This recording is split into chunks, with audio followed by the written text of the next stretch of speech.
Lori. Hi. Lively. Hi. So nice to meet you. So nice to meet you officially. This is why I know your little sister. Okay, tell me. My very first anything in the industry was I was Blake Standen on Gossip Girl. Oh, are you kidding me? Well, that was a great job. I mean, that Yeah. was an amazingly stylish set. It was really fun, and I was like 2008, and I had just gotten to New York City, and we were the right height, right hair, right color, and they were You're there you perfect for go. it. That's a great job. That's a great intro to New York City. Oh my gosh, it totally was. So it's fun to meet you because you really, your family and like your history and acting and all that is kind of like very legendary in Hollywood. Oh, thank you. We are a Hollywood family, like the Arquettes. You know, everybody knows the Arquette family, I think, and we're one of those.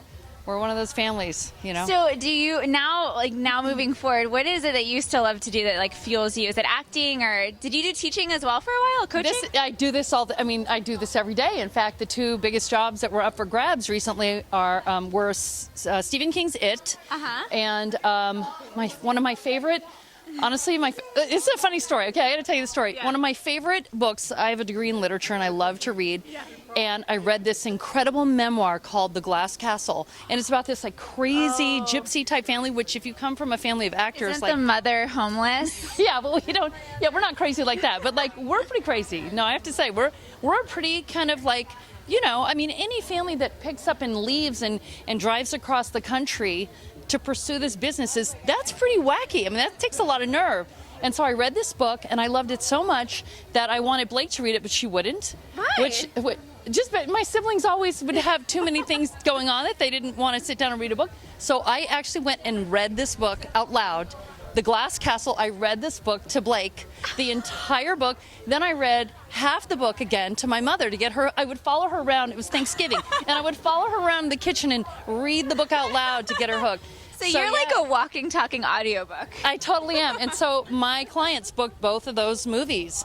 Jack Grazer, who is Brian Grazer's nephew, is going to be in Stephen King's It. And my little girl, Olivia Rice, is about to take off to work on The Glass Castle. So it's Brie Larson and Woody Harrelson and Naomi Watts and my kid.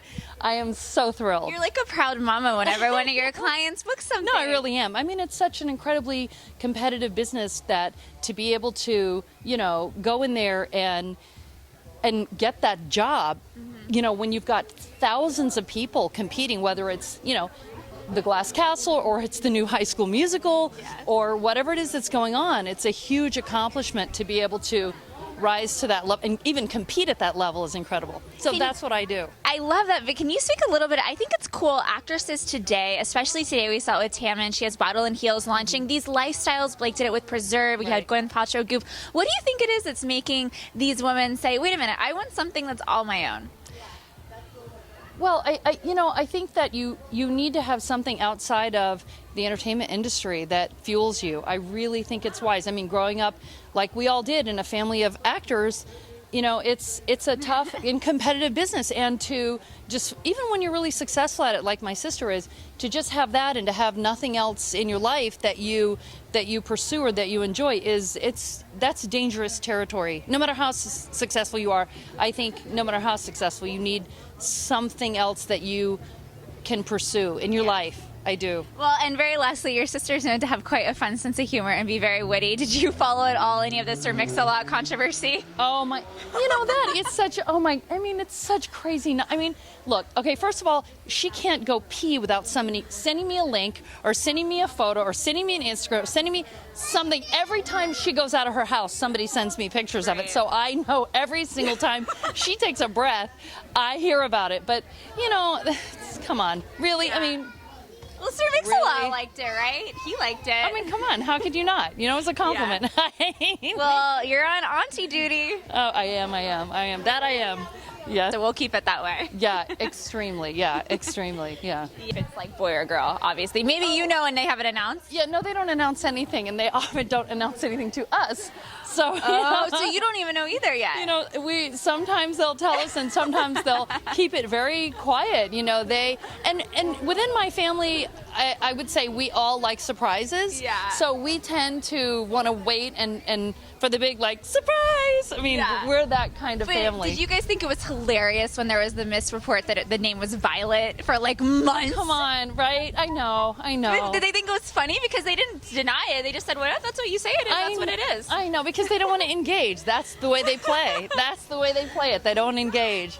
And That's you know, for a hilarious. long time, they got Blake's name wrong. In fact, I'm the one that named her. Did you really? Yes, I did. Yes, I did. I can take all that credit. So you kind of started the trend of names that are unisex. Was Blake's boy or girl and James's boy or girl? I know. I actually tried. This is a funny story that people don't know, and I don't know if I should tell it, but it's a funny story.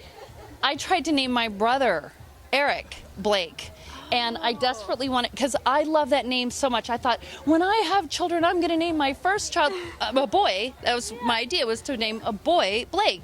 And so my mom got pregnant with my brother, and you know, I was a kid, and I loved the name so much that I wanted to name him, and they wouldn't go for it. My parents wouldn't go for it. And then when my mom got pregnant with Blake, I said, no matter what, you've got to name this kid Blake. It's such a cool name. It's a family name.